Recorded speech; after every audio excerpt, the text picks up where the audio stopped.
ये तत्वज्ञान full speed से फैल रहा है, पूरे विश्व में जाएगा, इसको कोई रोक नहीं सकेगा पृथ्वी पर। यह प्रभु का चलाया हुआ, ये दास का या किसी व्यक्ति विशेष का नहीं है। और परमात्मा के मार्ग में जो बाधा करेगा, उसके बीच में खड़ा होगा, आंट लगाने की चेष्टा करेगा, वो तो उस अंधे गधे जैसा होगा। एक अंधा गधा था और वो रेलगाड़ी की पटरी के बीच में खड़ा था।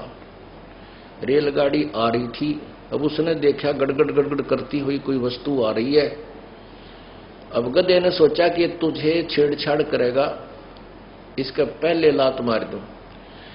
अब ट्रेन ने तो वहां आना ही था, पर क्योंकि उसका मार्ग था और मार्ग में अंधा गधा खड़ा, और वो ने सोचा कि आन देश ने मेरा निकट, इसका लात ठोकूंगा, जो मुझे डिस्टर्ब करने आ रहा है कोई वस्तु। अब जो ही ट्रेन बिल्कुल निकट आई, उस अंधे गधे ने दोनों लात मारी, दोनों पछंडे मारे रेल के इंजन के, उठा के पटक दिया, गधा के रखी पड़ा जाकर। तो रेल के मार्ग में अंधा गधा खड़ा कभी रुक सकता है? तो जो परमात्मा के मार्ग में, कबीर परमेश्वर के इस मार्ग में बाधक बनेंगे, वो अंधे गधे समझ लेना। और उनकी वो दुर्गति होगी, आपके सामने दिखा दूंगा, चाहे राजा था चाहे प्रजा, जो भगवान के बारे में और इन बोली भाली आत्मा भक्तों के साथ है अत्याचार किया, 2 साल तक लगभग भगवान का प्रचार बंद करवा दिया।